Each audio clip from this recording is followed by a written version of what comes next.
नमस्कार। आज की इस वीडियो में माँ शाकंभरी देवी यूनिवर्सिटी का 4th सेमेस्टर का क्वेश्चन पेपर हम सॉल्व करते हैं। ये जो सेट है डी है, आपके पास ए, बी और सी में से कोई सेट हो सकता है, तो क्वेश्चन आगे पीछे होंगे लेकिन क्वेश्चन सेम होंगे। तो जिनका अभी एग्ज़ाम नहीं हुआ है उनके लिए तो ये इम्पोर्टेंट है ही, जिनका हो गया है वो अपना चेक कर लें। Kabir asked the swan to accompany him to a place where there is no sorrow, no fear, no doubt. The rivers are full of sweet water. The swan will get pearls for food, all of these. तो question पूछ रहा है कि कबीर दास जी कहते हैं स्वान यानी हंस को कि वो एकम्पनी करे यानी उसके साथ चले, कबीर जी के साथ चले टू अ प्लेस, एक ऐसी जगह वेयर जहाँ पर देयर इज़ नो सोरो, कोई दुख ना हो, कोई डर ना हो, कोई डाउट यानी कोई शंका ना हो। Rivers are full of sweet water, जो नदियाँ हैं मीठे पानी से भरी हुई हों। The swan will get pearls for food, खाने के लिए हंस को मोती मिलेंगे क्योंकि हंस मोती चुगता है। तो इसमें ये सारे ही ऑप्शन सही हैं, इसलिए इसका जो आंसर होगा वो डी होगा। मैं इसको पहले ही क्वेश्चन को टिक करना भूल गई, बाकी मैंने टिक कर रखे हैं, तो इसका सही जवाब डी है। फिर नेक्स्ट क्वेश्चन देखिए, question number 2, what is the meaning vessel ghat in the line within this earthen vessel are bowls and grooves. What is the meaning of, यहाँ पर ऑन होना चाहिए, कई सारी मिसप्रिंट हैं इसमें, स्पेलिंग मिस्टेक और ग्रामेटिकल मिस्टेक्स हैं। तो what is the meaning of vessel यानी वेसल का अर्थ क्या है, घट का अर्थ क्या है इस लाइन में, यानी with in this earthen vessel, इस मिट्टी के घट के अंदर आर बाउल्स एंड ग्रूव्स। तो यहाँ वेसल का मतलब है ह्यूमन बॉडी। नेक्स्ट क्वेश्चन है third question, what is the caste of a saint according to Kabir. Kabir के अनुसार एक संत की जाति क्या होती है। तो उन्होंने खुद ही कहा है कि जात न पूछो संत की, पूछ लीजिए ज्ञान। तो ब्राह्मण नहीं है वो, शूद्र नहीं है, क्षत्रिय नहीं है, कोई भी जाति नहीं होती एक संत की। तो इसका सही जवाब होगा डी, नन। फिर क्वेश्चन नंबर 4 देखिए, what are the teachings of Kabir. Kabir की शिक्षाएं क्या हैं। God is inside not outside, यानी ईश्वर अंदर है बाहर नहीं है। गॉड लव्स या लवर्स कर दिया है, गलत है। God loves only true devotion, ईश्वर को केवल सच्ची श्रद्धा से प्यार है। All paths do not lead to God, सारे रास्ते ईश्वर की ओर नहीं ले जाते। Man should follow religion, religious आना चाहिए वैसे, रिलीजियस रिचुअल्स, ये भी गलत है, यहाँ पर रिलीजियस ही आना चाहिए कि मनुष्य को जो धार्मिक कर्मकांड हैं उनका पालन करना चाहिए।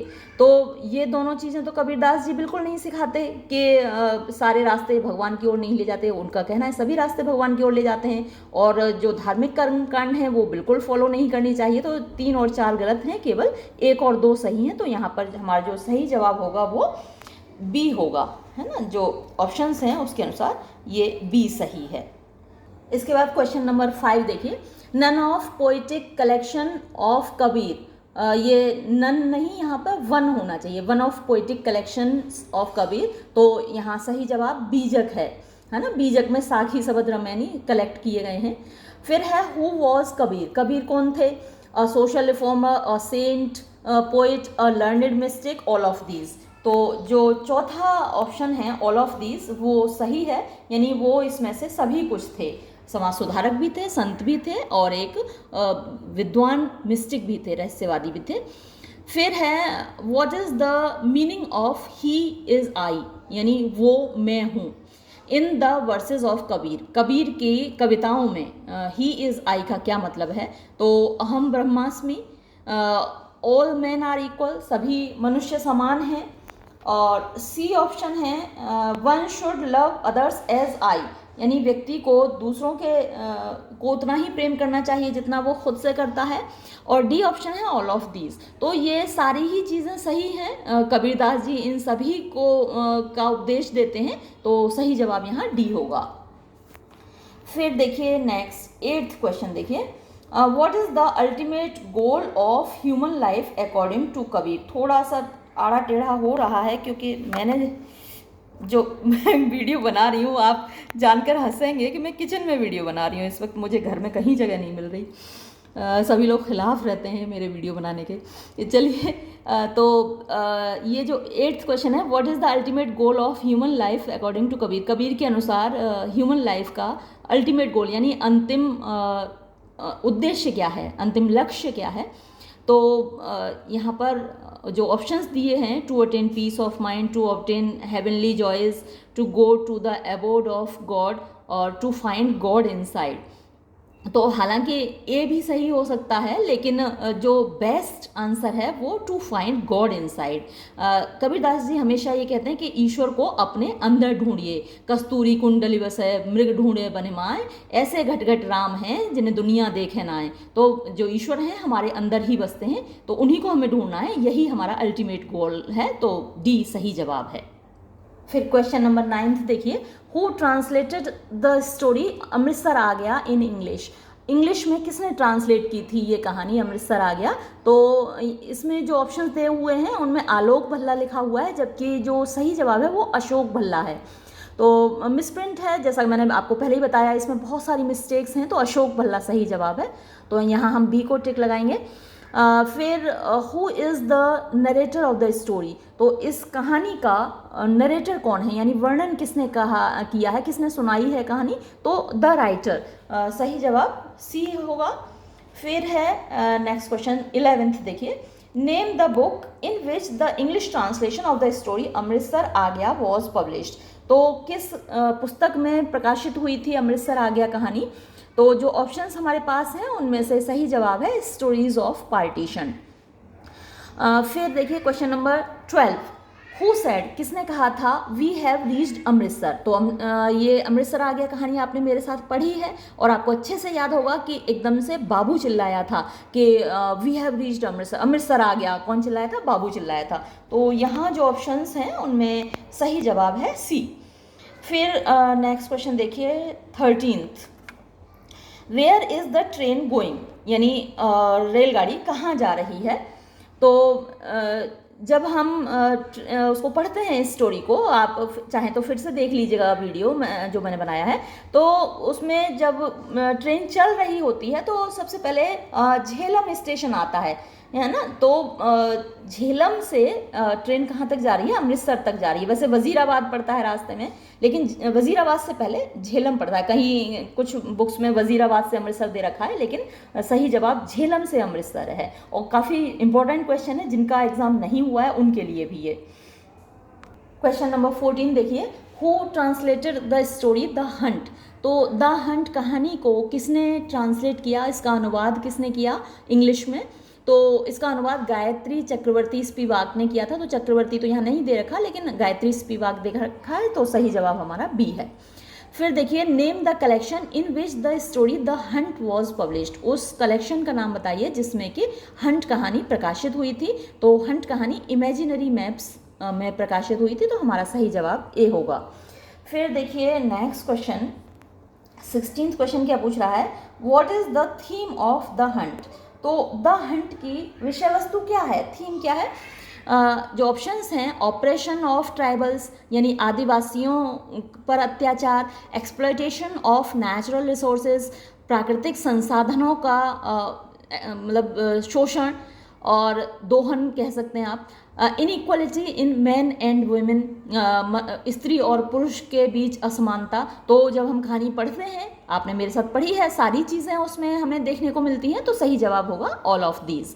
फिर क्वेश्चन नंबर 17 देखिए, what is the most valuable asset of tribal people. Tribal लोगों का सबसे ज़्यादा कीमती एसेट क्या है, यानी उनकी संपत्ति क्या है।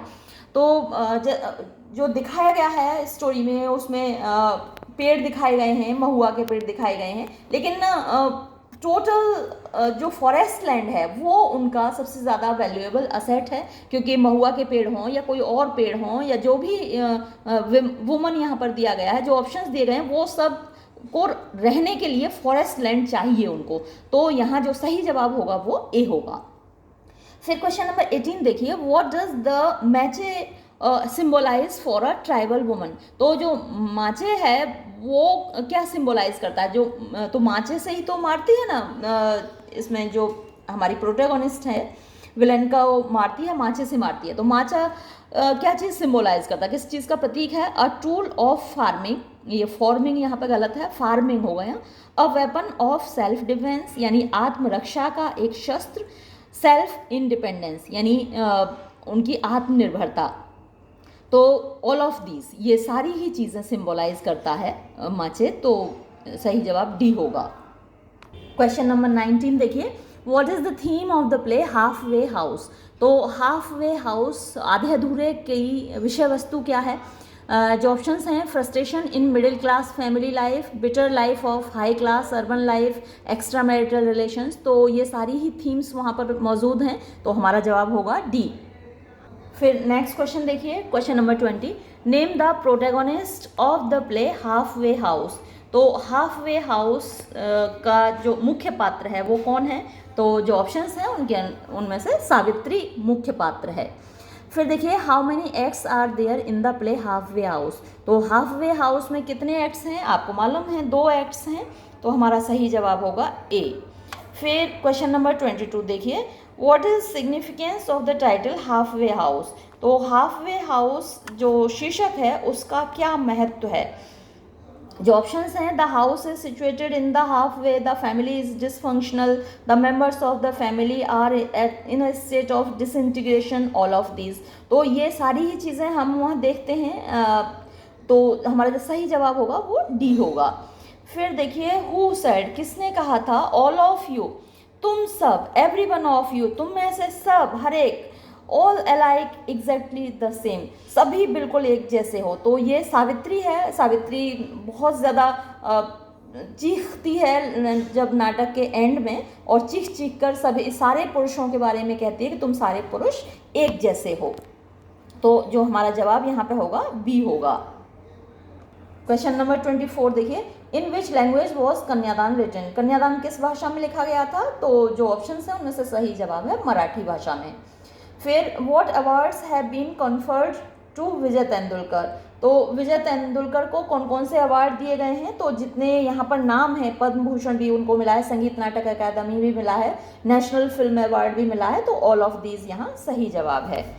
फिर देखिए question number 26, what is the theme of the play कन्यादान? कन्यादान नाटक की विषय वस्तु क्या है? Marriage of daughter, conflict between upper class and Dalit class, the violence in society, gender inequality. वैसे ये पता है सारे ही जवाब सही हैं, लेकिन अब क्योंकि यहाँ ऑल ऑफ दीज कोई ऑप्शन ही नहीं है, तो हमें एक को चुनना पड़ेगा, तो मजबूरी में फिर हम बी चुन रहे हैं, जो कि इनमें सबसे ज़्यादा सुइटेबल है, तो यहाँ हम बी को मार्क करेंगे। फिर 27 देखिए, why does Jyoti not protest against the misbehaviour of Arun? यानी जो दुर्व्यवहार अरुण करता है ज्योति के साथ, उसका विरोध क्यों नहीं करती Jyoti? She believes that one day Arun will understand her love. She is afraid that her marriage will break down. Her father will not be happy. The society will insult her. हालांकि ये सारी चीज़ें भी सही हैं, है ना, चारों बातें सही हैं। वो बहुत सारी चीज़ें सोचती है, उसने बिना सोचे समझे शादी तो कर ली है, लेकिन फिर जैसा लव मैरिजेस में होता है, अक्सर ऐसा होता है, तो वो ये सारी चीज़ें सोचती है, इसीलिए विरोध नहीं करती, और लड़कियां अक्सर ऐसा करती हैं। लेकिन अब हमें एक चुनना है, ऑल ऑफ दीज तो है नहीं यहाँ, तो हम इसमें सी को मार्क करेंगे। Her father will not be happy, उसके पापा दुखी होंगे ऐसा जानकर, तो ये सी सही है।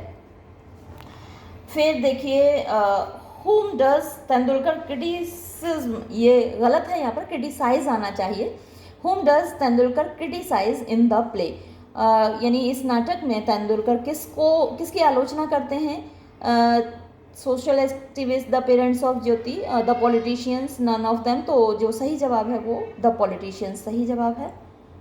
क्वेश्चन नंबर 37 देखिए, when was automatic machine translation introduce? तो ऑटोमेटिक मशीन ट्रांसलेशन कब इंट्रोड्यूस हुआ था? अब यहाँ जो ऑप्शंस दे रखे हैं उनके अनुसार तो इनमें से तो एक भी सही नहीं है, क्योंकि ऑटोमेटिक मशीन ट्रांसलेशन जो शुरू हुआ था वो 1954 में 7 जनवरी 1954 को इंट्रोड्यूस किया गया था। तो यहाँ पर मुझे लगता है कि ये जो बी है इन्होंने 54 ही टाइप किया होगा, लेकिन गलती कर दी है टाइप करने में, तो 54 की जगह 45 इन्होंने टाइप कर दिया है। बी पर ही हम मार्क लगाएंगे अगर यहाँ लगाएंगे तो। फिर देखिए next 38 question number, who said, किसने कहा था, when a painter copies from the life, जब एक पेंटर जिंदगी को कॉपी करता है, he has no privilege to alter features and lineaments, यहाँ पर कुछ मतलब उसको कोई भी चेंज करने का प्रिविलेज नहीं होता, मतलब विशेषाधिकार नहीं होता। जब लाइफ से पेंट कर रहा है तो एज इट इज़ पेंट करना चाहिए। तो ये जो कथन है वो जॉन ड्राइडन का कथन है। हमारा सही जवाब डी होगा। फिर क्वेश्चन नंबर 39 देखिए, which of the following statements is true, इनमें से कौन सा स्टेटमेंट कथन सही है। पहला कथन देखिए, the translator's role is that of a bridge for carrying across values between cultures. तो ट्रांसलेटर का जो भूमिका है वो वैल्यूज़ को एक कल्चर से दूसरी कल्चर तक ले जाना है। और दूसरा स्टेटमेंट है, the translator's role is of an artist, यानी एक अनुवादक की जो भूमिका है वो एक कलाकार की भूमिका है। फिर translation is a type of drawing after life, यानी जो ट्रांसलेशन है वो जीवन का अनुकरण करता है। तो जो सी ऑप्शन है वो सबसे ज़्यादा सुइटेबल है कि 1 and 2 आर ट्रू, पहला और दूसरा बिल्कुल सही है, ट्रांसलेटर ये काम करता है, और तीसरा सपोर्ट करता है दूसरे को। तो सी ऑप्शन यहाँ पर सबसे ज़्यादा सुइटेबल है। फिर देखिए question number 40, who translated the Bible into German language. तो जर्मन लैंग्वेज में बाइबल को ट्रांसलेट किया था मार्टिन लूथर ने। हमारा सही जवाब होगा सी। फिर देखिए क्वेश्चन नंबर 41, आज भाई थोड़ा सा इधर सरकाऊँ तुझे, अभी मैं दिखाऊँ ना आपको अपना सेटअप क्या बना रखा है मैंने, आप हंस जाएंगे। Name the first recorded translation in the west of the Old Testament into Greek. देखिए सेंटेंस कितना गड़बड़ बनाया है इन लोगों ने। तो फर्स्ट रिकॉर्डेड ट्रांसलेशन जो इन द वेस्ट पश्चिम में है, of the Old Testament into Greek, चलिए सही है, सेंटेंस ठीक कर लिया। एपिक ऑफ गिलगमेश, तो ये पहला रिकॉर्डेड ट्रांसलेशन है, ये सुमेरियन एपिक है, सुमेरियन सभ्यता का। फिर देखिए how many theories are of translation, ये थोड़ा कंट्रोवर्शियल क्वेश्चन है, कहीं 6 भी दे रखी हैं, कहीं 3 भी दे रखी हैं। अब क्योंकि 6 तो ऑप्शंस में है ही नहीं हमारे पास, तो हम यहाँ 3 को मार्क करेंगे। फिर है what is the difference between classical Indian translation and European translation. तो ये दोनों ही हैं जो ऑप्शंस यहाँ पे दे रखे हैं। पहला, in Europe translation started with religious text, यानी यूरोप में जो ट्रांसलेशन शुरू हुए वो धार्मिक ग्रंथों से शुरू हुए।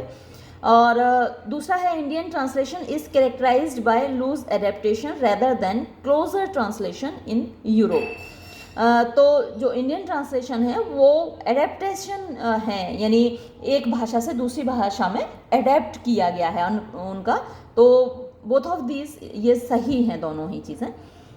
फिर है question number 44, who adopted Greek comedies into Roman in the 2nd century BCE। तो ग्रीक कॉमेडीज़ को रोमन में किसने एडॉप्ट किया, वो है प्लॉटस। अब यहाँ पर जो ऑप्शंस दिए गए हैं इनमें से तो कोई भी नहीं है, तो नन ऑफ दीज सही जवाब है, क्योंकि प्लॉटस का नाम यहाँ दिया ही नहीं है। इसके बाद देखिए क्वेश्चन नंबर 45, इसमें match the works with their authors, यानी वर्क्स को उनके ऑथर्स के साथ मैच करना है।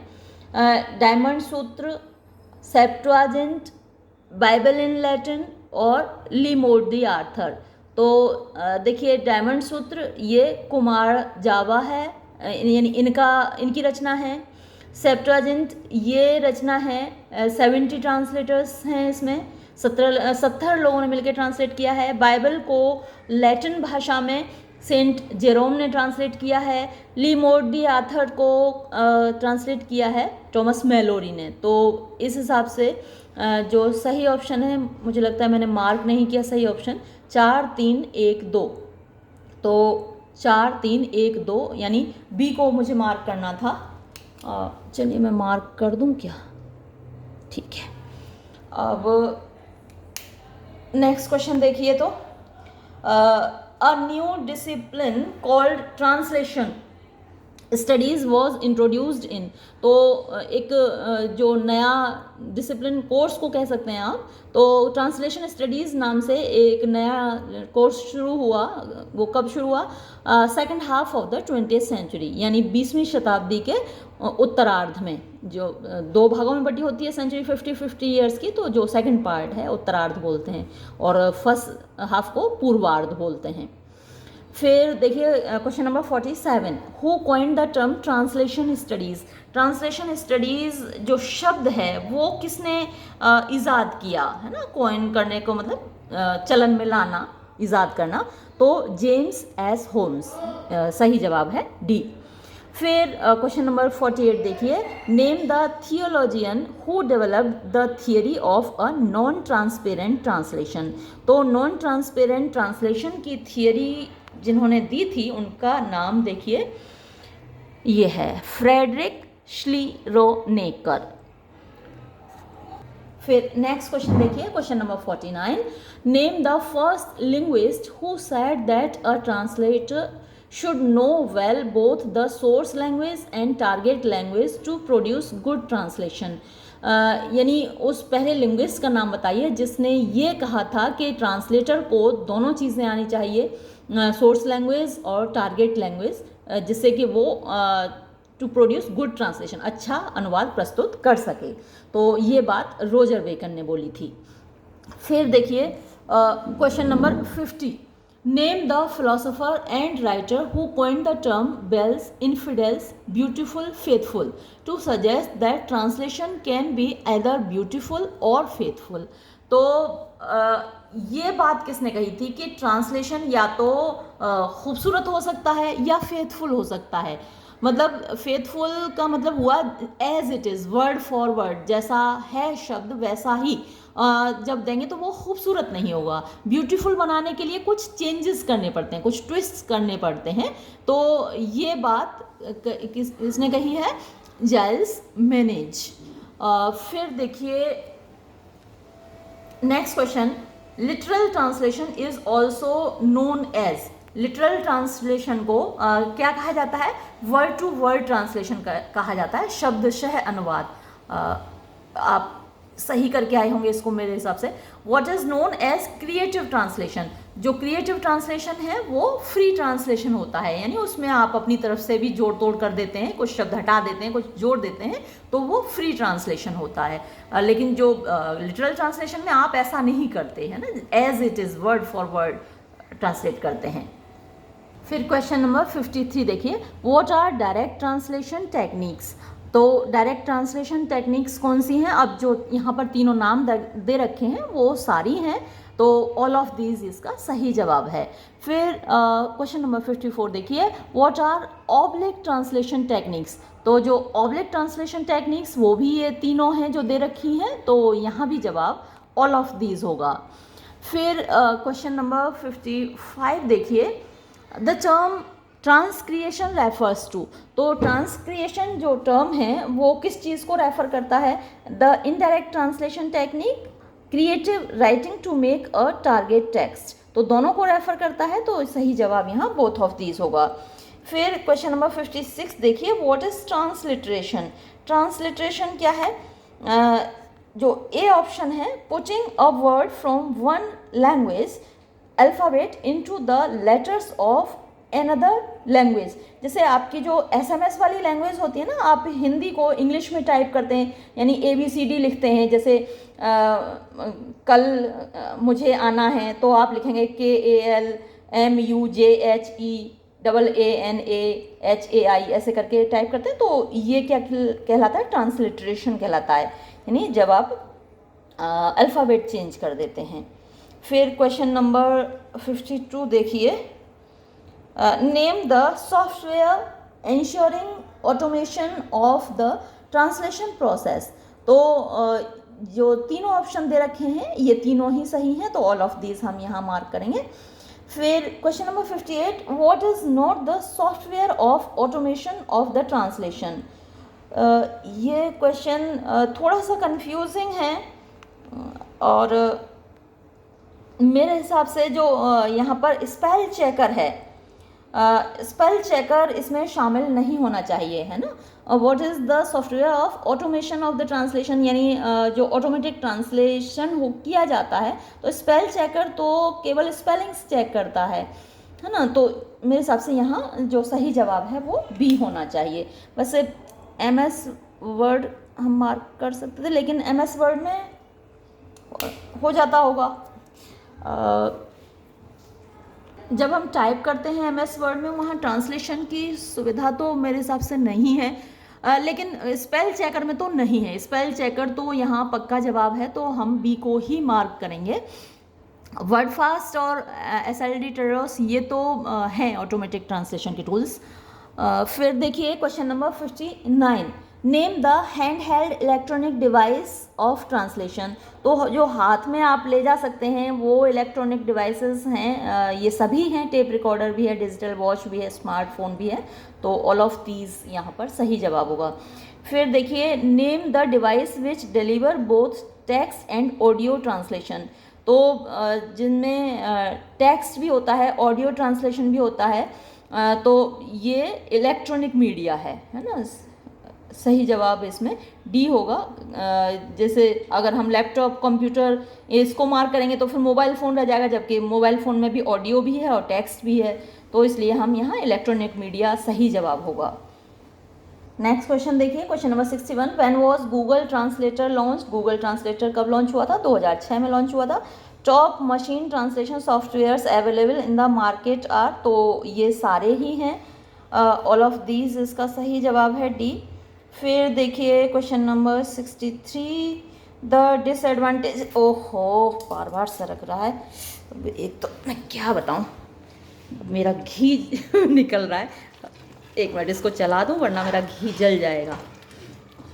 ये मैं मलाई रखती हूँ दूध की उतार के, जब वो डिब्बा भर जाता है करीब एक हफ्ते बाद इसका घी निकालना पड़ता है, तो मेरा घी भी निकल रहा है साथ में। इस वक्त मुझे घर में किसी ने एक कमरा नहीं दिया, सब घेर के बैठे हैं और सब नाराज़ हैं, इसलिए मैं किचन में ही आज आपका वीडियो बना रही हूँ और बीच बीच में डिस्टर्बेंस इतना ज़्यादा हो रहा है। तो हम ये क्वेश्चन नंबर 63 कर रहे थे ना, the disadvantages of mobile translation.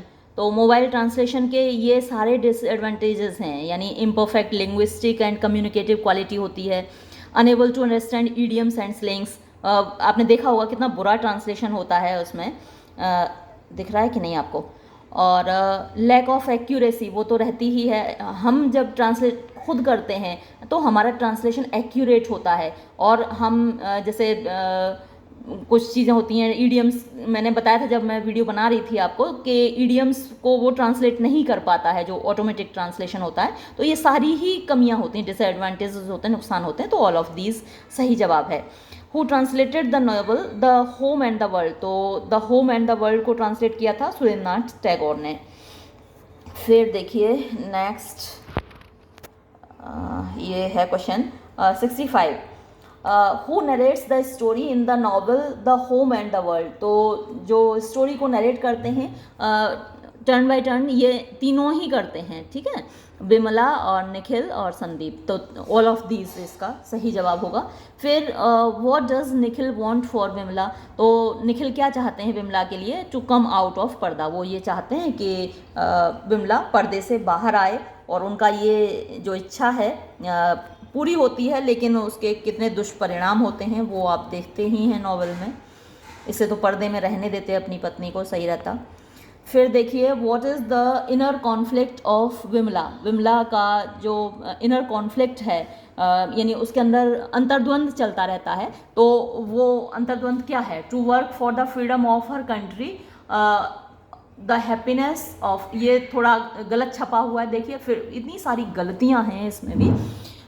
तो to work for the freedom of her country इतना रहने देंगे इसको। To work for the happiness of her family. तो ये दोनों ही कॉन्फ्लिक्ट हैं, है ना। घर देखे के बाहर देखे, घरे बाहरे, इसीलिए उसका नाम भी है the home and the world. वो जो ओरिजिनल टाइटल है उसका घरे बाहरे है। तो घर देखे कि बाहर देखे, तो बोथ ऑफ दीज इसका सही जवाब होगा। फिर देखिए व्हाट डू द ये सिदर्ड कोई वर्ड होता ही नहीं है, विदर्ड होगा यहाँ पर। तो withered flowers on the photo frame represent, तो जो विदर्ड फ्लावर्स हैं, मुरझाए हुए फूल हैं फोटो फ्रेम पर, वो क्या रिप्रेजेंट करते हैं? तो यहाँ सही जवाब रहेगा the drawing relationship between Bimla and Nikhil. Bimla और निखिल का जो रिश्ता है, पति पत्नी का रिश्ता, वो टूट रहा है, मर रहा है, तो वो सिम्बोलाइज करते हैं। तो यहाँ सही जवाब बी होगा। नेक्स्ट क्वेश्चन देखिए, what do the two terms home and the world represent in the novel. जो दो शब्द हैं होम एंड द वर्ल्ड, क्या चीज़ रिप्रेजेंट करते हैं? तो इसका जो सही जवाब है डी है, 1 and 2 are correct whereas 3 and 4 support them. पहला और दूसरा सही है और तीसरा चौथा उसको सपोर्ट करते हैं। अगर आप देखें इनको स्टेटमेंट्स को, the marital life of Bimla and Nikhil, the inner circle of their home represents India as a nation, their home is overshadowed by the affairs of outsider world, Bimla is lost outside the comfort of her home. तो यहाँ पर D option सही है। फिर देखते हैं question number 70, who made film on the home and the world. तो the home and the world पर किसने फिल्म बनाई? जिस बच्चे ने मुझे भेजा है ये क्वेश्चन पेपर, उसने सुदीप्तो सेन लगाया है, जो कि गलत जवाब है। सही जवाब सत्यजीत रे है। फिर देखिए, name the woman who taunts Bimla. उस स्त्री का नाम बताइए जो बिमला पर फब्तियाँ कसती है। तो बारा रानी है बिमला की सिस्टर इन लॉ, वो अक्सर उस पर फब्तियाँ कसती रहती है। फिर है question number 72, who translated the story the Revenue stamp. Revenue stamp को किसने ट्रांसलेट किया था? तो कृष्णा गोरोवारा ने इसको ट्रांसलेट किया था। नेक्स्ट क्वेश्चन देखिए, the Revenue stamp is called an autobiography because.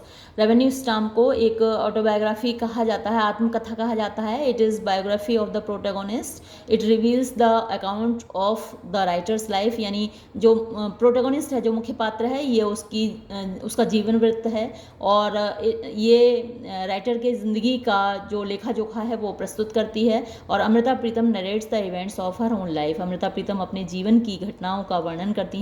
तो ऑल ऑफ दीज सही जवाब है।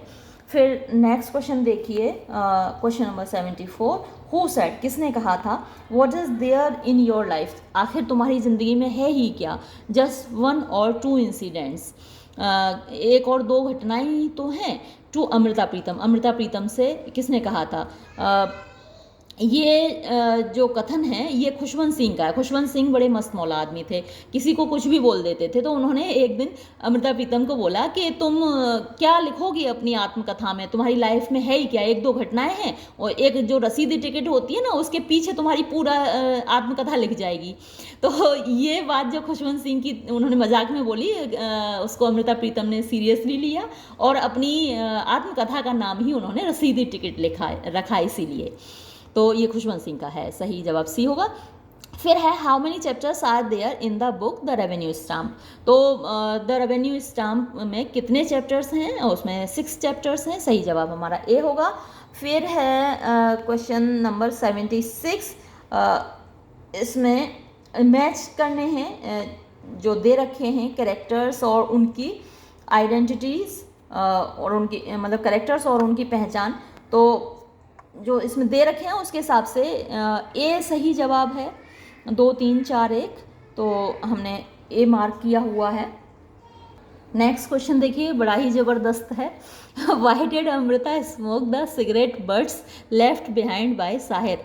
साहिर लुधियानवी सिगरेट पी के जो छोड़ जाते थे, मतलब रह जाता ना थोड़ा सा पार्ट, उसको ठुड्डी रह जाती है, तो उनको क्यों पीती थी? जो ऑप्शंस हैं उनमें से सही जवाब ये है कि she wanted to feel close to Sahir by touching something he has touched, कि वो साहिर के करीब होने का एहसास लेना चाहती थी, कोई भी ऐसी चीज़ को छूकर जिसने साहिर को छुआ हो। तो वही सिगरेट अपने होठों से साहिर लुधियानवी पी के जाते थे और जो बचा हुआ पार्ट होता था अमृता प्रीतम उसको पीती थी साहिर के होठों का टच पाने के लिए। वाह क्या बात है। फिर आगे देखिए, आपके मम्मी पापा सुनेंगे तो वो कहेंगे कि मैडम क्या पढ़ा रही हैं, अब मैडम क्या करें, सिलेबस में दे रखा है यूनिवर्सिटी ने। फिर देखिए what award was conferred upon Amrita Pritam. Amrita Pritam को कौन सा अवार्ड मिला भैया? सारे अवार्ड मिले थे। साहित्य अकेडमी अवार्ड भी मिला था, पंजाबी रत्न अवार्ड भी मिला था, पद्मश्री भी मिला था। तो ऑल ऑफ दीज हमारा सही जवाब होगा। फिर देखिए the Revenue stamp is an artistic combination of. Revenue stamp एक कलात्मक मिश्रण है, कॉम्बिनेशन है किस चीज़ का? तो यहाँ जो 3 ऑप्शन दे रखे हैं, रियलिज्म भी है, रोमांटिसिज्म भी है और फेमिनिज्म भी है। तो ऑल ऑफ दीज इसका सही जवाब होगा। फिर देखिए question number 80, most appreciated work of Amrita Pritam is. अब यहाँ पर जितने ऑप्शन दिए गए हैं सारे ही बहुत ज़्यादा अप्रिशिएट किए जाते हैं। पिंजर तो सच में आत्मा निकल जाती है। पिंजर को देख, मूवी देखिए आप और बुक पढ़िए तो मतलब बिना रोए हम रह नहीं सकते। पूरों की जो कहानी है तो यूँ तो हम इनमें से ऑल ऑफ दीज होना चाहिए था, और लेकिन अब हमें एक चुनना है इसमें से। तो ये जो पोएम है अज आखां वारिस साह नू, तो वो वारिस साह से कहती हैं कि एक हीर मरी थी, हीर रांझा की पर एक पोएम लिखी थी वारिस साह ने। तो अमृता प्रीतम कहती हैं कि एक हीर मरी तो आपने एक कविता लिख दी हीर की याद में, और आज तो यहाँ इतनी बेटियाँ, इतनी हीर मर रही हैं। पार्टीशन के टाइम आपको मालूम ही है कितनी ज़्यादती होती थी। सबसे पहले शिकार महिलाएं होती हैं ऐसे दंगों की। चाहे आज भी सांप्रदायिक दंगे जब भी होते हैं तो दोनों ओर सबसे बड़ा शिकार महिलाएं होती हैं, उन पर तो इतने जुल्म किए जाते हैं। तो वही वो कहती हैं कि आज इतनी बेटियां मर रही हैं तो आज तुम कहाँ हो, आज ज़रा अपनी आवाज़ सुनाओ। तो ये बहुत ज़्यादा टचिंग पोएम है और सबसे ज़्यादा फेमस भी है, तो मैंने इसीलिए ए मार्क किया है इसको। नेक्स्ट क्वेश्चन देखिए, what is the subject of the writings of Amrita Pritam. Amrita Pritam के लेखों का विषय क्या है? तो ये सारे ही विषय हैं। वैसे तो मेनली पार्टीशन ऑफ इंडिया है, लेकिन वहाँ महिलाओं की भी बात होती है, वहाँ कुछ सपने भी वो देखती हैं, तो इसलिए मैंने ऑल ऑफ दीज मार्क किया और वही मेरे हिसाब से सही जवाब है। फिर देखिए नेक्स्ट क्वेश्चन है, match the titles with their genres. तो जो टाइटल्स हैं दे रखे हैं यहाँ पर कुछ रचनाएं हैं अमृता प्रीतम की, और वो किस जॉनरा की हैं। ओहो, आज तो आपका वीडियो सच्ची में देखिए उनको मैच करना है। अब देखिए पिंजर है वो एक नॉवेल है, तो 4 होगा इसका जवाब। सुनेहेड़े ये क्या है, पोइट्री है, तो 3 होगा इसका। सेंच ऑफ कैरोसिन, कैरोसिन की बदबू, ये स्टोरी है। रसीदी टिकट ऑटोबायोग्राफी है, तो ये इसका क्रम रहेगा और इस क्रम के हिसाब से बी सही जवाब है। फिर देखिए where was Amrita Pritam born. Amrita Pritam Gujranwala में पैदा हुई थी, तो ए सही जवाब है। फिर who translated the poetic work Aansu. तो आंसू को किसने ट्रांसलेट किया है? चार्ल्स एस जे वाइट ने ट्रांसलेट किया है, तो सही जवाब सी है। नेक्स्ट देखिए, what is the meaning of piteous in the following opening line of the words Aansu. Aansu की लाइन तो इन्होंने दी नहीं। ओपनिंग जो लाइन है आंसू की उसमें पिटियस का मीनिंग क्या है ना? इस करुणा कलित हृदय में अब विकल रागिनी बजती। तो जो करुणा कलित के लिए इंग्लिश में जो वर्ड यूज़ किया गया है वो पिटियस यूज़ किया गया है। अब पिटियस माने वैसे तो करुणा कलित जो शब्द है उसके लिए आया है, यानी करुणा, दया। तो जो इंग्लिश ट्रांसलेशन है करुणा कलित का वो कंपैशनेट है। तो एक अगर हम अकेला मार्क करना है तो ये हो सकता है, लेकिन सोरोफुल भी उसका वहाँ अर्थ है, मिजरेबल भी है, पीड़ित है ना, करुणा कलित हृदय है, तो इसलिए हम यहाँ पर डी मार्क करेंगे ऑल ऑफ दीज। फिर नेक्स्ट क्वेश्चन देखिए, who is the speaker in the poem आंसू। आंसू में जो बोलने वाला है, वक्ता है, वो कौन है? तो वहाँ पर वक्ता द लवर, प्रेमी है, तो हमारा जवाब ए होगा। फिर with which age of poetry is Jaishankar Prasad associated. तो किस युग से, किस काल से जुड़े हुए हैं जयशंकर प्रसाद? तो हिंदी का जो छायावाद काल है उससे जुड़े हुए हैं, हमारा जवाब होगा सी। फिर देखिए next question, which figure of speech is used in the following line. इस लाइन में कौन सा अलंकार है? वाई डू द बर्निंग, ये यहाँ पर फिर स्पेलिंग मिस्टेक है, BURNING, burning tear waves at the heart's seas words, यहाँ भी कुछ गलतियाँ हैं। तो यहाँ पर जो फिगर ऑफ स्पीच है वो मेटाफर है, रूपक है, तो हमारा सही जवाब बी होगा। नेक्स्ट क्वेश्चन देखिए, mention the figure of speech in the following line. इस पंक्ति में अलंकार बताइए। Why O white lotus moon do you go and join in them. तो यहाँ मून से सीधे सीधे बात हो रही है, तो जब किसी नॉन लिविंग थिंग से या किसी डेड ऑब्जेक्ट से डायरेक्टली बात होती है तो वहाँ फिगर ऑफ स्पीच एपोस्ट्रॉफी होता है, तो यहाँ सही जवाब सी होगा। फिर how many verses are there in Aansu. Aansu में कुल कितने छंद हैं, तो 190 हैं वर्सेस हैं, तो 190 हमारा सही जवाब ए होगा। फिर question number 91, what is the theme of आंसू। आंसू की विषय वस्तु क्या है? Paints of love, ecstasy of love, miseries of human life, तो ये सारी ही थीम्स हैं, ऑल ऑफ दीज सही जवाब है। Question number 92, what kind of love does the words आंसू इंडिकेट। तो किस प्रकार का प्रेम यहाँ दर्शाया गया है आंसू में? वर्ल्डली लव भी है, डिवाइन लव भी है, मेटाफिजिकल लव भी है, तो ऑल ऑफ दीज यहाँ सही जवाब है। क्वेश्चन नंबर 93 देखिए, important feature of the poetic language of आंसू इज। तो मुख्य विशेषता है, एक महत्वपूर्ण विशेषता है आंसू की भाषा की। लिरिकल क्वालिटी, पिक्टोरियल पिक्चरस्कनेस, मिस्टिसिज्म, तो ये सारी ही क्वालिटीज़ हैं आंसू की भाषा में, तो यहाँ जवाब डी होगा। फिर है which is not the characteristic of Chhayavad in the following list. तो छायावाद की यहाँ कुछ विशेषताएं दी गई हैं, तो इनमें से कौन सी विशेषता नहीं है? लिरिसिज्म छायावाद में है, मिस्टिसिज्म है, एलेगरी है, फिगर ऑफ स्पीच है, फ्री वर्ड्स उसकी एक खासियत नहीं है, तो यहाँ डी को हम मार्क करेंगे। फिर क्वेश्चन नंबर 95 देखिए, what is the age of Chhayavad in Hindi literature. तो जो छायावाद का युग है हिंदी साहित्य में, वो है 1918 से लेकर 1936 तक। फिर क्वेश्चन नंबर 96 देखिए, हु गेव द टर्म छायावाद। तो छायावाद जो शब्द दिया वो मुकुटधर पांडे ने दिया, तो सही जवाब डी है।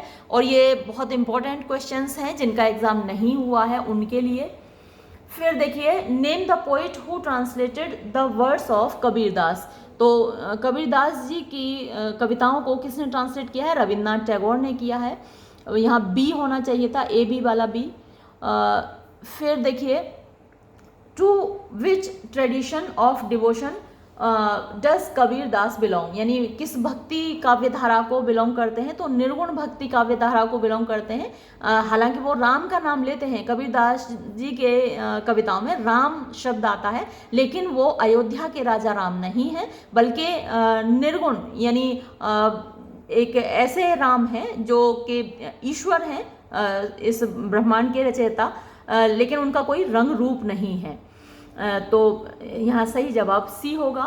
फिर देखिए, what does swan refer to in the line where would you take your rest o swan. तो हंस किसको बोलते हैं? कबीरदास जी के कविताओं में हंस बार बार आता है, और इस लाइन में भी उन्होंने स्वान किसको बोला है? तो आत्मा को वो बार बार हंस बोलते हैं। फिर देखिए, the language of Kabir versus is called. तो कबीरदास जी की भाषा, जब मैं कबीरदास जी पढ़ा रही थी तो आपको याद होगा, सधुक्कड़ी भाषा है उनकी, ठीक है। बहुत इंपॉर्टेंट क्वेश्चन है ये, डी इसका सही जवाब है। तो ये हुआ आपका क्वेश्चन पेपर, और ये वीडियो मैं यहीं समाप्त करूँगी। धन्यवाद।